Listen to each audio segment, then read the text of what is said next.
Alrighty, what I'm doing, don't worry guys, it's not out of, I'm not playing games. I'm not gonna play games, but I just did this the other day, and this is where I had a comment. Y'all didn't see the one, but it was edited. This is the top Szabo Express, okay? This is wicked. And I was throwing it the other day because that's what I wanted to work out with, my car to handles. So I'm going to do that again today, and I'm going to explain a couple of things. That's the way I'm going to do it. So let's go. Okay, I'm going to work out with my top Szabo Express.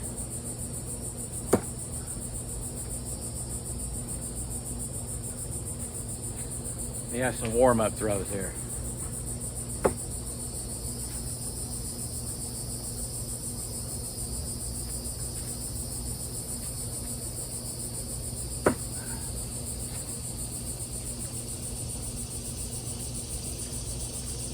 Okay, that's going right about there.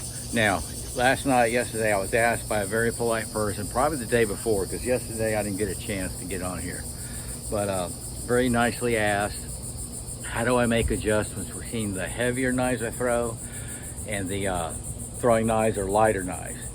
And I was trying to explain that on this size, if you notice, I'm throwing more like a baseball, like a quicker release. And I was looking, look at the bigger size, the heavier size, it's more of a slower, a longer range motion, more like toward the football. That's the best way I can explain it. I just kind of like an axe, toss it like an axe.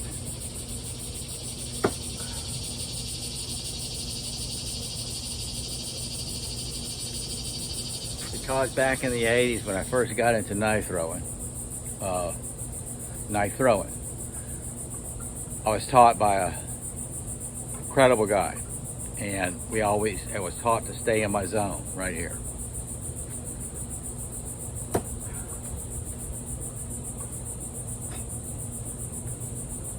Sometimes, see, I have fun doing this. If you're into throwing knives, have fun, enjoy it. You know what I mean? But I also do it for other reasons.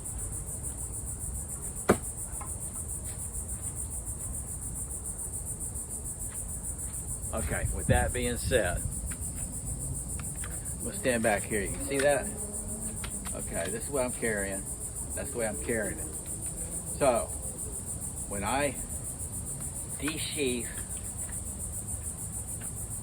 my knife, it's in battle position. Okay, this is single edge. Okay, I got my hand around the handle. Why in the hell, during these split seconds that matter so much, do I want to flip this around and throw it from the blade side, pointing my thumb at the target? What the hell is that? Just venting, because my answer to you is, for any of you, throw. If it works for you, find a technique, use it. That's how I would teach my students in Kempo. Do it. If it works, do it. All right?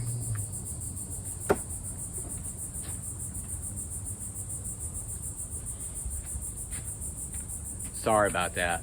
Really, with all due respect, whatever works for you. If you want to throw it this way, do it. If you want to do it this way, do it. If you want to grab it and throw it, do it. This is what works for me. I've already got it in position. And also, the last thing you want to do is throw your knife, release it. And because that's just not good.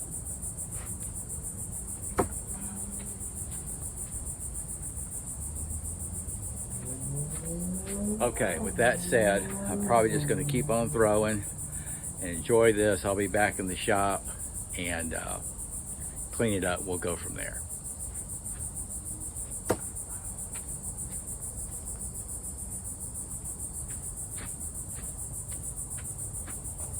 Okay guys, that felt good, and I went beyond 50. I don't know if I did a short on that or not. I can't remember because I threw several things.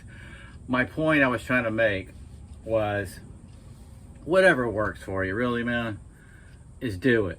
And I was just talking for more of a self-defense, tactical situation.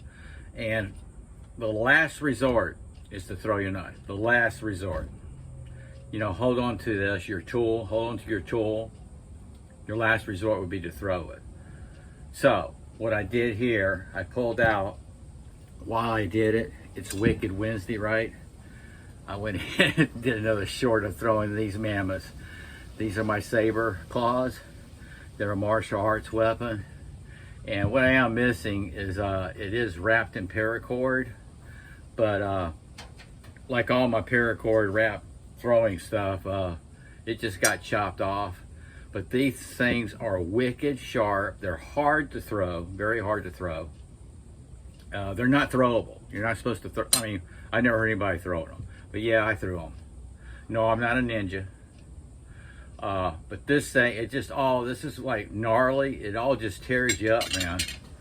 So anyway, I did a short video on that. I had to, because what I did, I went in my drawer down here, my throwing knives. There was a comment, and I have to agree.